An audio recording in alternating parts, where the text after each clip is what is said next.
Hello বন্ধুরা, সবাইকে স্বাগত নতুন আরেকটি ব্লগে। এই দেখো, মঙ্গলবার ছিল, ঘুম থেকে উঠে সব কাপড় চোপড় দিয়ে, তোমরা সবাই জানো আমি ঘরেই কাপড় চোপড় ছড়িয়ে দিই, যেহেতু গরম তো দিয়ে দিয়েছিলাম এবং শুকিয়ে গেছে মোটামুটি। এবং একটা ধোয়া বেশি বিছানায় বিছিয়ে দিয়েছিলাম, কারণ মেয়ের জন্য। মেয়ে তো বিছানায় থাকে, ইয়ে করে পড়াশোনা করে বা আর্ট করে যাই করে, তো সব কাপড় চোপড় দিয়ে ঘরেই দিয়ে দিয়েছি। দেখো দেখো, মেয়ে খাটেও বসে আছে দেখা যাচ্ছে। তারপর ঠাকুর পুজোও দিয়ে দিয়েছিলাম। দেখো সারাদিনে আজকে কী কী করলাম, মানে ছুটির দিন, স্কুল যেহেতু ভ্যাকেশন দিয়ে দিয়েছে, তো পুরো কাজটা ওই দিন আমি করেছিলাম। এই দেখো ঠাকুর পুজো টুজো দেওয়া কমপ্লিট হয়ে গেছে।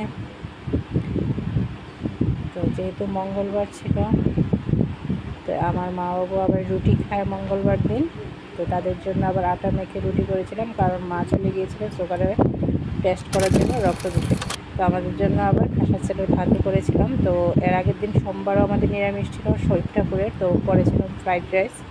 এখানে করেছিলাম সয়াবিন ভাজা, পটল ভাজি, পটল আলুর ঝোল করেছিলাম শুকনো করে। তারপর করেছিলাম সয়াবিন তরকারি, মানে সেটা আমার ফেভারিট তরকারি। সয়াবিন তরকারি যেভাবেই দোক না কেন আমার খুব ভালো লাগে।